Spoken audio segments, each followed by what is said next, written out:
Bem, pessoal, então vamos aqui à segunda parte do nosso capítulo 3, Fundamentos de WANs. E a gente vai falar um pouco agora sobre o acesso à internet. A gente falou aqui sobre os links WANs de uma forma geral, com as linhas alugadas, né? E de como elas funcionam, como existem 3 protocolos ali que costumam agir na camada 2 em se tratando de links WANs, que são principalmente o HDLC e o PPP, e mais recentemente o uso da Ethernet over MPLS, ou EOMPLS, certo? Que é uma tecnologia mais recente. E aí, agora a gente vai tratar um pouco como é o acesso das pessoas à internet no geral, né? A internet, como é que a internet se relaciona com os links WANs? Porque a internet nada mais é do que um grande agregado de LANs e WANs que estão ali interconectados, né? Sejam empresas, sejam domicílios, sejam usuários, né? Que estão todos conectados através de uma coisa que a gente chama de ISP, Internet Service Provider, em inglês. Em português seria provedor de serviços de internet, tá? E existem vários provedores. A gente sabe que aqui no Brasil existe Oi, Vivo, Claro, todos eles são ISPs, tá? São provedores de serviços de internet. E a internet ela não tem um dono, embora ela tenha um núcleo, né, uma infraestrutura núcleo dela, que é composta por todas essas operadoras, tudo que elas fazem são interligar empresas a domicílios, a escritórios, a comércio, certo? É como se fosse um núcleo composto por ISPs, provedores de serviços de internet, o que inclui inclusive empresas de telefonia móvel para poder interligar usuários que usam 3G, 4G, 5G, etc., para que eles possam fazer uso de serviços como, por exemplo, o Google, o Facebook, a Amazon, que são serviços que estão dentro de empresas particulares, tá? Então, eles é que fazem esse meio de campo entre nós e os serviços que nós usamos na internet, certo? Os ISPs fazem essa interligação. E a gente tem também, se tratando de acesso à internet, os serviços que a gente usa como usuário doméstico ou como empresas menores e até umas empresas um pouco maiores hoje em dia. Embora seja muito comum que as empresas usem linhas alugadas para poder se conectar à internet, grandes empresas, né? Pequenas empresas, médias empresas e nós, usuários, utilizamos outros tipos de tecnologia para nos conectarmos à internet. E aí é que entram duas tecnologias muito conhecidas, que são as tecnologias DSL e a tecnologia de cable, ou cable modem, como a gente chama. Essa tecnologia DSL e tecnologia cable, elas são muito mais voltadas ao mercado sorro e ao mercado doméstico do que as linhas alugadas, evidentemente, que são serviços muito mais caros e nós, usuários comuns, nunca vamos pagar tão caro assim por um serviço que tem razoavelmente taxas baixas de velocidade, tá? Embora, como eu disse antes, ele tenha outras vantagens. E eu vou falar um pouco aqui sobre a DSL, que é a Digital Subscriber Line.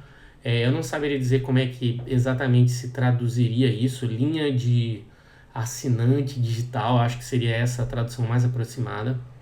Mas o fato é que é o seguinte, como é que funciona a tecnologia DSL? Que é a mais, eu digo que provavelmente é a forma mais barata de se conectar à internet, né, para o usuário comum.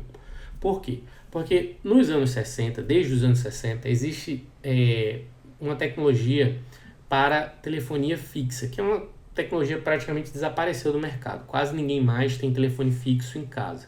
Mas no passado, desde os anos 60 até a década de 90, início dos anos 2000, houve no mundo inteiro muitas empresas de telefonia que passaram cabos de cobre interligando várias centrais telefônicas, vários prédios de telecomunicações, né, dessas empresas com a residência dos usuários, certo?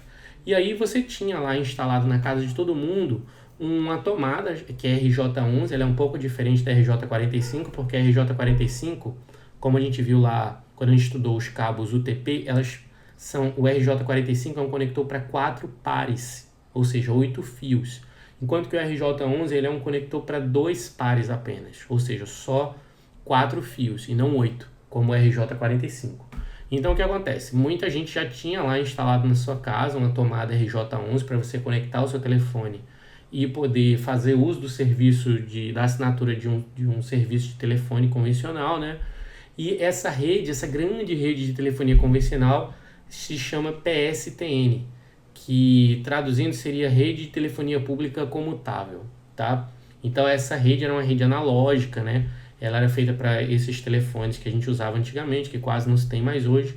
E essa rede, ela foi perdendo o valor ao longo do tempo. E o que acontece é que o que veio entrando no lugar dela foi justamente a internet. O problema é que essas redes de telefonia, elas usavam um sinal analógico e a rede de internet usa um sinal digital. Aí vocês já devem saber, a essa altura, como eu expliquei na videoaula passada, que para você transformar um sinal de um meio digital para um analógico ou vice-versa, você vai precisar de um modem, modulador, demodulador. Então, o que se fez?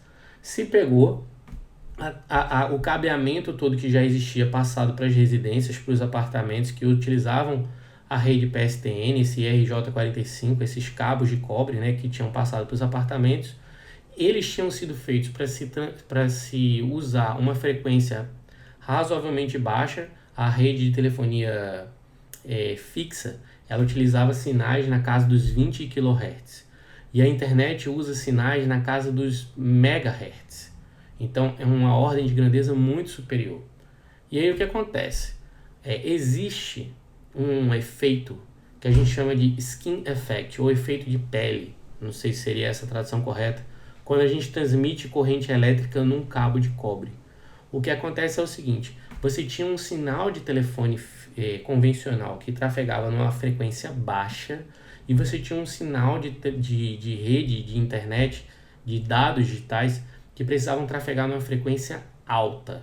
Então a internet precisava de uma frequência alta, a telefonia fixa precisava de uma frequência baixa. E graças a esse efeito eletromagnético que existe nos condutores, quando você pega dois sinais de frequências diferentes e coloca eles para passar em um determinado cabo, o que acontece é que a baixa frequência ela fica concentrada mais no núcleo do cabo, enquanto que a alta frequência ela caminha para as bordas do cabo. Então você consegue transmitir num único cabo baixa frequência e alta frequência, porque a alta frequência ela vai nas bordas e a baixa frequência ela vai no núcleo do cabo, no centro, no miolo do cabo. Então você conseguia fazer a transmissão dos dois sinais de frequência sem que eles interferissem entre si, sem que eles se destruíssem, certo? Sim, numa interferência. E aí o que se fez foi, bom, se a gente já tem um cabo passando lá e a gente consegue passar sinais de alta frequência e baixa frequência, a gente já tem um modem para poder transformar do sinal digital para o sinal analógico. O que falta? Falta um equipamento que faça a separação do que é um sinal de baixa frequência do que é um sinal de alta frequência, para poder dizer o que vai para o computador, para ser processado pelo computador, e o que vai para o telefone fixo. E foi isso que foi feito com a DSL, tá? Ela às vezes também é conhecida como ADSL, esse A vem de assimétrica. Por quê? Porque em geral é uma tecnologia que a velocidade de downlink, ou seja, a velocidade com que a gente baixa dados da internet, ela costuma ser mais alta do que a velocidade que a gente tem para poder subir dados para a internet. Porque evidentemente a maior parte das coisas está na internet, a gente quer baixar para o nosso computador, dificilmente a gente quer subir algo para a internet, embora isso eventualmente aconteça, tá? Então, essa tecnologia DSL ela foi largamente adotada pelo mercado e se tornou hoje onipresente na maior parte das residências que tem nas grandes cidades. Aqui está o esquema que eu disse para vocês, você tem lá do lado direito o prédio da operadora. Esse prédio ele tem uma ligação para a rede PSTN, que é a rede de telefonia convencional, e ele tem uma ligação para a rede de internet, que é a rede digital, para interligar todo mundo na WAN. E é o que acontece, do outro lado, do lado esquerdo, na residência, você tem lá as tomadas. Uma tomada chega para o telefone e o telefone vai utilizá-la, enquanto que outra tomada você vai ligar ali um modem DSL. E esse modem vai tratar o sinal. Primeiro ele vai pegar um sinal que está chegando analógico do lado da linha telefônica e vai transformar num sinal digital. E esse sinal digital vai chegar no roteador, que ele em si é que vai fazer a comunicação dos equipamentos de computador que você tiver na sua casa. Se você quiser no lugar desse roteador comprar um roteador Wi-Fi, por exemplo, para ele já ter sinal sem fio para utilizar, que é o que a maioria das casas fazem hoje, é o que você acaba acontecendo.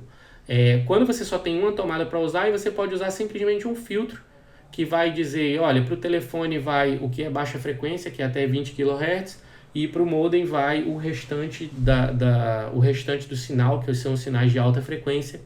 E aí você consegue numa tomada só fazer a distinção das duas coisas através desse filtro, tá? Mas é assim que funciona. O sinal de baixa frequência vai para o telefone fixo, o sinal de alta frequência vai para o modem DSL.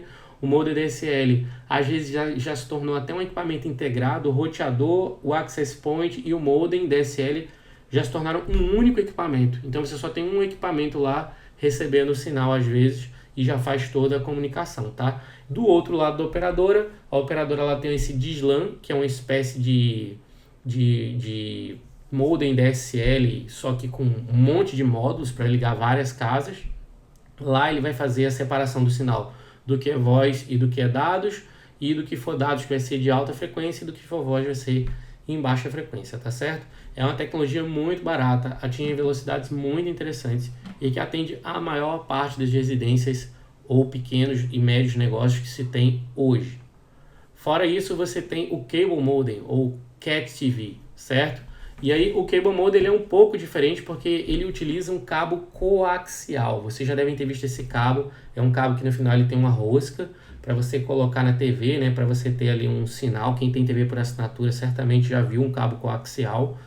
E esse cabo coaxial ele é quem traz o sinal, que é um sinal tanto de internet como um sinal de telefone. Ele também pode operar das duas maneiras. A tecnologia de cabeamento de cable, a tecnologia de Cable Modem ela é mais utilizada pelas operadoras de TV por assinatura, porque elas já utilizavam esse tipo de cabo para poder chegar até a residência das pessoas, para poder oferecer o serviço de TV por assinatura, e aí percebeu-se que também esses cabos poderiam ser utilizados para além do sinal da TV, né, que é esse satélitezinho aqui que a gente está apontando, a antena parabólica, para ele também ter uma saída conectando aquele cabo à internet, aos links WANs, para que você possa oferecer aos usuários não só o serviço de TV por assinatura, como também você pode oferecer o serviço de internet no mesmo pacote, tá? A vantagem do Cable Modem em relação ao DSL é que o Cable Modem,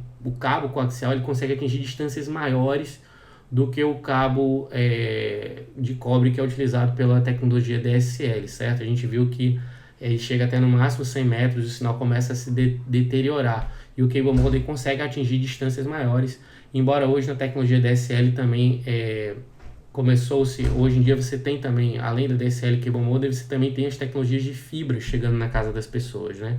O que é uma realidade cada vez mais comum à medida que a gente vai avançando na tecnologia Ethernet.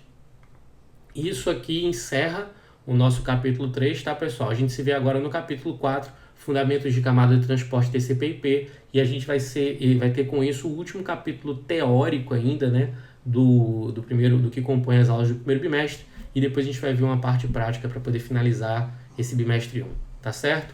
Um abraço a todos, até mais.